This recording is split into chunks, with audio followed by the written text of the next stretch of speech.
1961 m. spalio 30 d. virš atšiauraus Novaja Zemlė salyno Arktyje Sovietų Sąjunga susprogdino galingiausią įtaisą, kokį kada nors sukūrė žmogus – caro bombą. Jos blyksnis buvo matomas už daugiau nei 1000 km, o smūginė banga kelis kartus apkeliavo Žemę. Tačiau tai buvo viena iš daugelio šaltojo karo varžybų akimirkų, kai Jungtinės valstijos ir Sovietų Sąjunga stumė mokslo ribas, bandydamas įrodyti savo pranašumą. Norint suprasti šių bandymų mastą, pakanka žinoti vieną faktą. 1 megatona – tai milijonas tonų trotilo energijos, kitaip TNT. O visi sprogimai, apie kuriuos kalbėsime šiandien, buvo šimtus, o kai kurie tūkstančius kartų galingesni už Hirošimą. Šiandien apžvelgsime 5 galingiausius branduolinius sprogimus žmonijos istorijoje. Įvykius, kurie atskleidė neįtikėtiną žmogaus gebėjimą kurti ir kartu naikinti. 5 vieta. Ivy Mike – 10,4 megatonos. 1952 m. lapkričio 1 d. Ramiajame vandenyne Enivetoko atole Jungtinės valstijos įvykdė pirmąjį pasaulyje vandenilinės termobranduolinės bombos bandymą – Ivy Mike.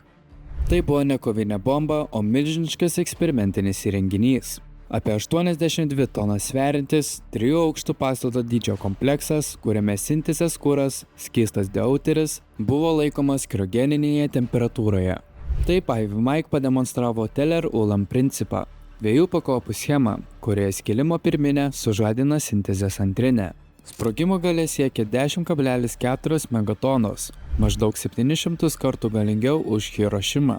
Elugelabo sala, ant kurios stovėjo įrenginys, faktiškai išnyko. Jos vietoje atsivėrė beveik 2 km skersmens ir apie 50 metrų gylio krateris. Grybo formos debesis kilo iki 10 km aukščio, o smūginė banga užfiksavo 100 km nuo epicentro. Ivy Mike įrodė, kad branduolinė sintezė gali būti panaudota ginkluose. Nuo šiol didžiausią ribą ėmė diktuoti ne fizika, o logistika ir politika. 4 vieta. Castle Yankee – 13,5 megatonos. 1954 metais Jungtinės Amerikos valstijos tęsė Castle bandymų seriją, kurios tikslas buvo iš laboratorinių monstrų pereiti prie praktiškų lėktuvų numetamų vandenilinių bombų.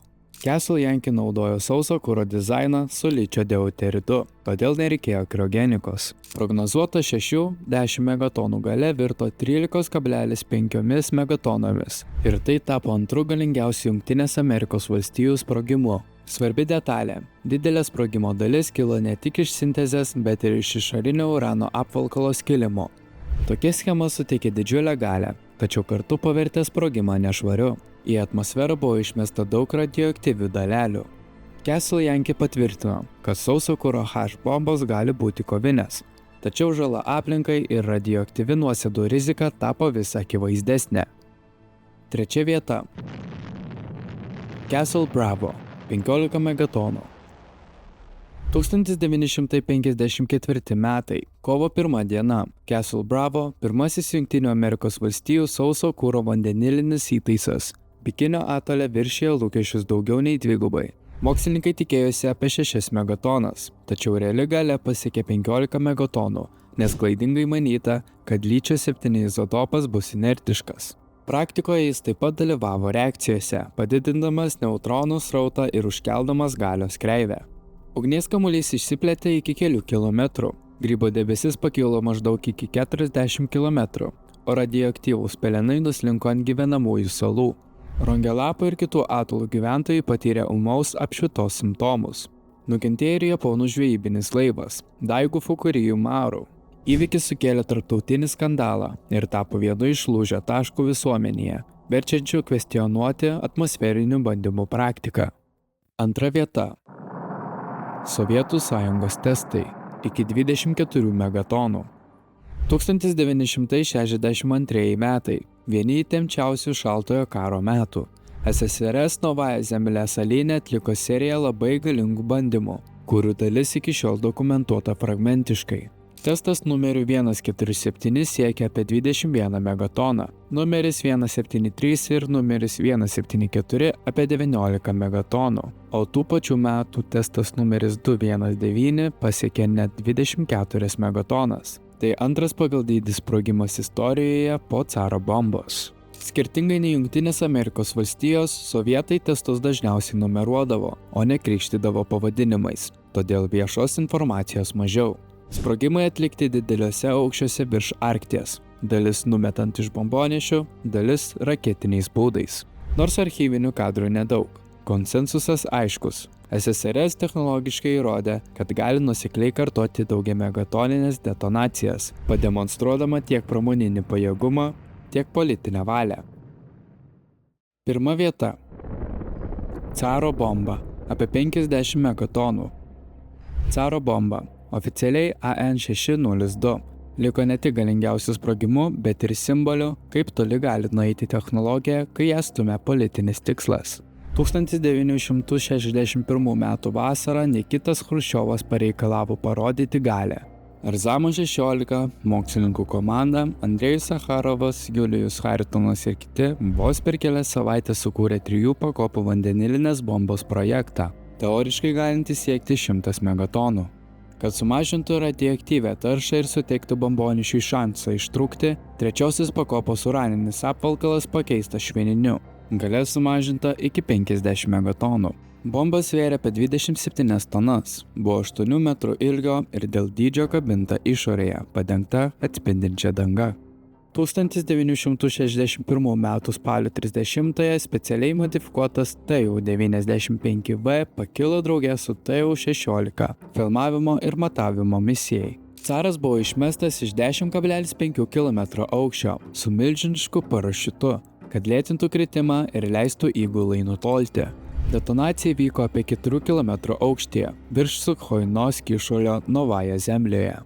Skaičiai stulbina. Ugnies rutulys išsiplėtė iki 8 km, grybo debesis pakilo iki 60 km, o blyksnis buvo matomas už daugiau nei 1000 km.